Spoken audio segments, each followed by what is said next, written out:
सभी व्यूवर्स को प्यार भरा नमस्कार। दोस्तों, देव संस्कृति के भिन्न भिन्न स्पंदन से पूरित ग्रामीण वादियों से उद्भासित लोक गाथाएं ओजस्वी ऊर्जा से परिपूर्ण होती है। देव संस्कृति मूलतः ग्राम्य जीवन के इर्द गिर्द घूमती है। ग्रामवासियों का सीधा सामीप्य देव संस्कृति के साथ होने से लोक गाथाओं में देव संस्कृति के इंद्रधनुषी रंगों को रूपायित करने का रंग और भी गहरा हो जाता है।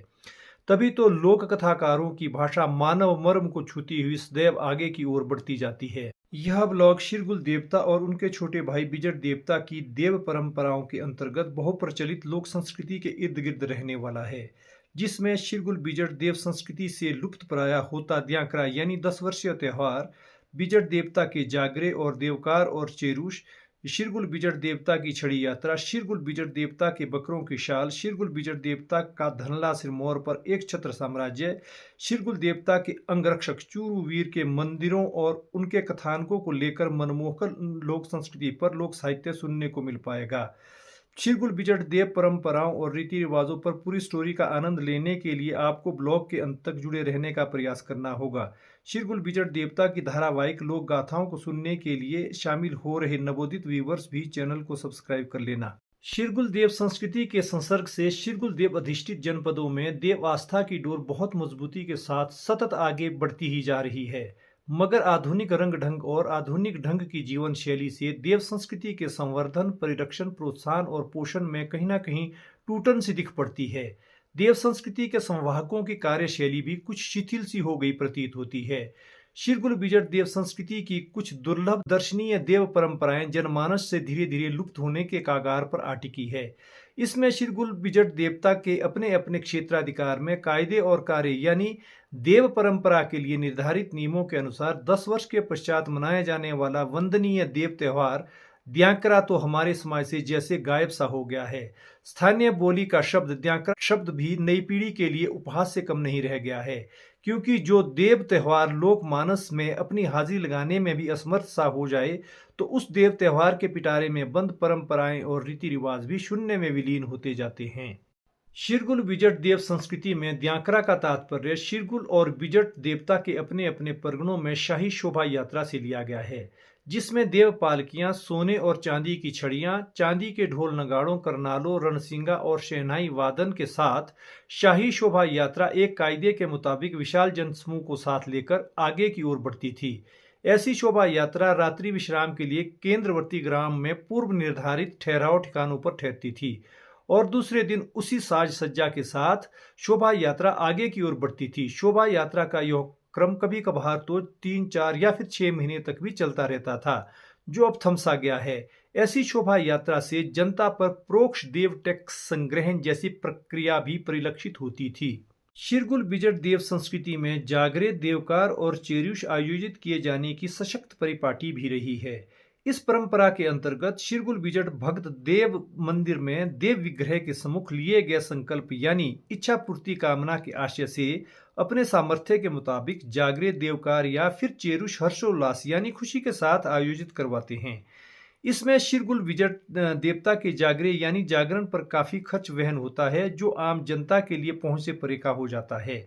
द्यांकरा के बाद जागरा में शिरगुल बिजट भक्तों का सैलाब उमड़ पड़ता है। आज तक शाया और जोड़ना में शिरगुल देवता के कमोवेशी जागरे हुए हैं, जबकि बिजट देवता के तो केवल 2 ही जागरे आयोजित किए गए हैं। देवकार और चेरूश में एक सीमित संख्या तक ही भक्तों का सैलाब उमड़ पड़ता है।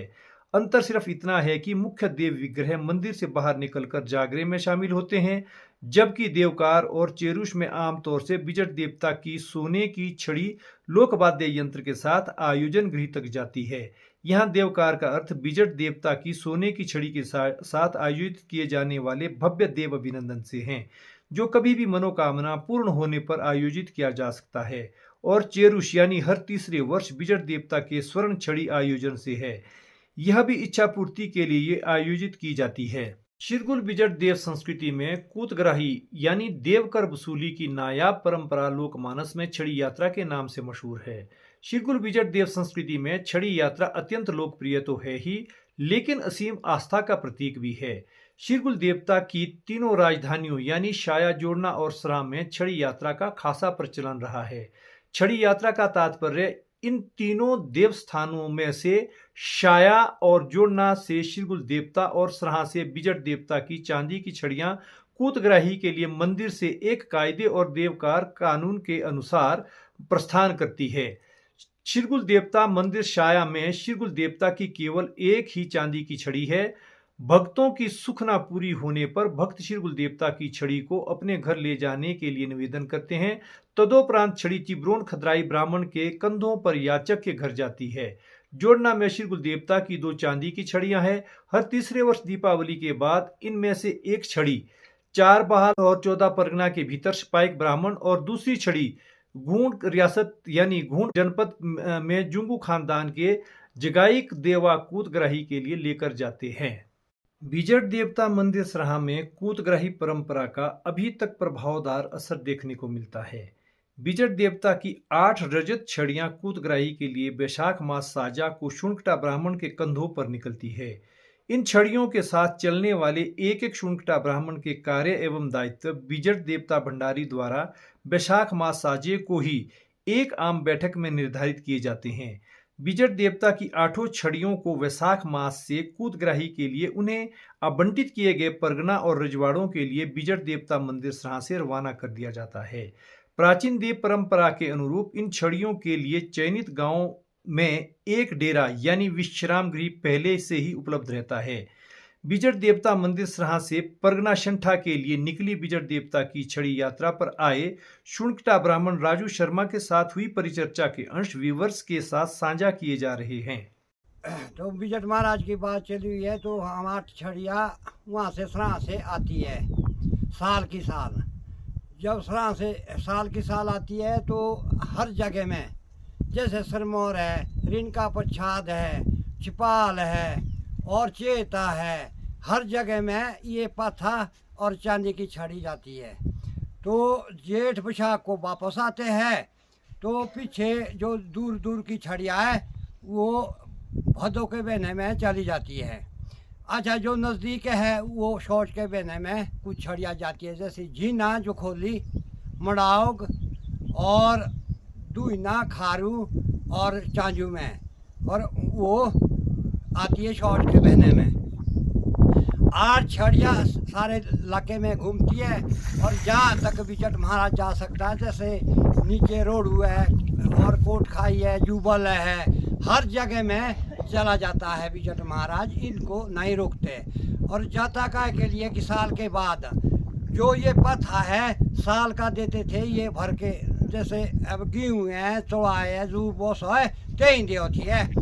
अच्छा, अब सजवा थी ना, अब जो इन्हें को 100 रुपया और उसका हम सराहा ले जाते हैं और बिजट महाराज से संभालते हैं। शिरगुल बिजट मंदिरों से कूतग्राही के लिए निकली देव छड़ियों यानी पाथा छड़ियों के लिए हर गांव के हर व्यक्ति को पुरातन परंपरा के अनुसार एक पाथा मक्की, गेहूं, कोदा, चौलाई आदि में से किसी एक अन्नदाने का भरकर देना होता था। पाथा की बनावट कुछ इस प्रकार होती है। इस पाथा में लगभग 2 किलोग्राम या फिर 2.25 किलोग्राम अन्न के दाने आ जाते थे। गांव में अब पारंपरिक फसलों की पैदावार ना के बराबर होने से या फिर बिल्कुल ही बंद हो जाने से अन्न के दानों की जगह 100 से 150 रुपए तक कूतग्राही के तौर पर लिए जाते हैं। कूत गांव के हर व्यक्ति को अदा करनी होती है। जब ग्रामवासी इन मंदिरों की यात्रा पर निकलते हैं तो कूतग्राही से एकत्र की गई राशि के एवज में उन्हें निःशुल्क भोजन व्यवस्था मंदिर की ओर से मिल जाती है।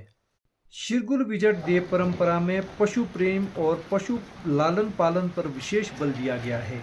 यहाँ पशु प्रणय, पशु ममत्व, पशु लाड प्यार, पशु प्रीति, पशु मोहब्बत, पशु अनुराग, पशु वात्सल्य और पशु देखभाल सर्वोपरि है। इस देव संस्कृति में पशु बलि के लिए कोई स्थान नहीं है। पशु मोह बंधन पर विगत ब्लॉग्स में भी जोड़ना में शिरगुल देवता के बकरों की हेड़ यानी शाल पर सविस्तार उल्लेख आ चुका है। अब बिजट देवता मंदिर सराहा के बकरों की परवरिश कर रहे राकेश चिंटा के साथ हुई वार्ता व्यूअर्स की जानकारी के लिए संप्रेषित की जा रही है। बिजट महाराज जी के चरणों में नमन करते हैं। उसके बाद इसके बारे में बताएंगे। देखिए, बिजट महाराज के बकरे कई सदियों से हम इसको चुगा रहे हैं। हमारी कई पीढ़ियाँ इसमें गुजर चुकी है। तो इसमें 6 महीने के लिए सराह से धनला के लिए बकरे आते हैं, क्योंकि ऊपर बर्फ़ गिरती है जिसके कारण कि हम यहाँ आते हैं। तो बाकी यहाँ पर एक धुना है जो कि जिस पर हम भोजन बनाते हैं, और ये सुना है हमने इस धुने के बारे में। बोले पहले जो 6 महीने तक इसमें आग रही थी, तो ये भी एक इतिहास है। शिरगुल बिजट देव परंपरा में पालतू पशु बकरों के प्रति इस प्रेम पाश को देखकर यह सिद्ध हो जाता है कि इस देव परंपरा में बकरे जैसे पालतू जानवर को जीने का पूरा हक है, अर्थात उसका कभी भी मांस खाने के आशय से वध नहीं किया जाता है, बल्कि उसे प्रेम प्यार के साथ पूरा जीवन जीने का अधिकार दिया गया होता है। बिजट देव परंपरा में एक लोक कहावत मशहूर है कि बाकरा शाड़ोक है रुपया थाड़ोक है, अर्थात जो व्यक्ति बिजट देवता की शाल के लिए बकरा और पूजा की थाली के लिए चांदी का रुपया देने का बिजट देवता विग्रह के सम्मुख वचन देता है तो उसे मनोरथ सिद्धि हासिल हो ही जाती है। बिजट देवता के बकरे गर्मियों के 6 महीने तक सराहा बकराल में और सर्दियों के 6 माह धनला बकराल सिरमौर में रहते हैं। धनला में भी बिजट देवता 6 बीघा जमीन के मालिक है। रियासती काल के एक संदर्भ में वर्णन मिलता है कि बिजट देवता के बकरों की हेड़ यानी शाल जब धनला की ओर प्रस्थान करती थी तो कमरऊ राजपूत उन बकरों की शाल को देखकर ईर्ष्या और द्वेष की ज्वाला में झुलसते रहते थे। कमरऊ राजपूतों के बढ़ते द्वेष के कारण सुरक्षा की दृष्टि से बिजट के बकरों और छिंटा देवा बकराला के साथ बिजट देवता के अंगरक्षक ठुंडू ठाकुर को भी भेजा जाने लगा। इस पर कमरऊ राजपूत और भी भड़क उठे। उन्होंने ठुंडू ठाकुर से बकरों को धनला जंगल में चराने के लिए लाने पर उनसे वन टैक्स मांगना आरंभ कर दिया।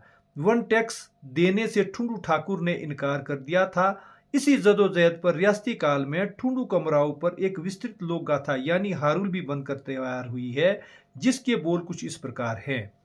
ओनले तेरे दोनले राजोली बांगो ठुंडू बे कमराऊ रे जारू यो कांगो ठुंडूरी बेड़ो बाकरी गोई धन लेखे आए सेजीबे लागी सार तो कमरौली जाए तीनिये गांव कमरौली खुमली पाए खुमलीरी बातड़ी सियाने जगमोले लाए सुओलो मेरो दोन लो नियामिये चोराए चारे बे झोणे मारे आओ दोन लेखे जाए मोनो दे कमराउटे गोड़ो ले गाटो जान दे बीनी आमे दोन लेरी बाटो mono they Ude Saibu गोड़ो La गाटो how जाउला दाइया धन लेरी बाटो तेई बे आउने साइबू धन लेखे जाए बुणुरो बुड़ुकरो लोइनो उगाए।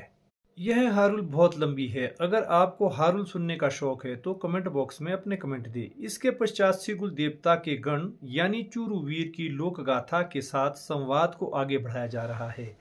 किंवदंती है कि चूरू वीर का जन्म किसी मां के गर्भ से नहीं हुआ है, बल्कि चट्टान की विस्फोट के साथ चूरू वीर चूड़धार में अस्तित्व में आए हैं। उसी चट्टान को स्थानीय बोली में चूरट कहा जाता है। चूरट और चूरू जैसे समरूप शब्दों के संयोग से चूड़धार का नामकरण हुआ प्रतीत होता है। लोक गाथाओं में भी उल्लेख आता है कि चूड़धार के सबसे पहले निवासी चूरू है। शिरगुल देवता भी चूरू के बाद ही चूड़धार गए। शिरगुल देवता के चूड़धार पहुंचने पर चूरू ने शिरगुल देवता के गण के तौर पर रहने का गौरव हासिल किया। इस पर जोड़ना के चूरू वीर मठ के माली यानी गूर और पुजारी मस्तराम के साथ हुई भेंट वार्ता के अंश विवर्स की जानकारी के लिए परोसे जा रहे हैं। मैं जोड़ना का स्थायी निवासी हूँ। चूरू महाराज जी के बारे में ज़्यादा तो मैं क्या जान सकता हूँ, परंतु जो बुजुर्गों का और अपने आंखों का देखा है साक्षात, उसी को मैं बताने जा रहा हूँ। देवताओं ने बाकियों ने कहते हैं कि जन्म लिया है, और जो इसकी जानकारी हमें प्राप्त हुई है कि इसने जो पत्थर से फटके ही अपना जन्म लिया है और उसके बाद अपने परिवार को चूड़धार में ही बसाया था।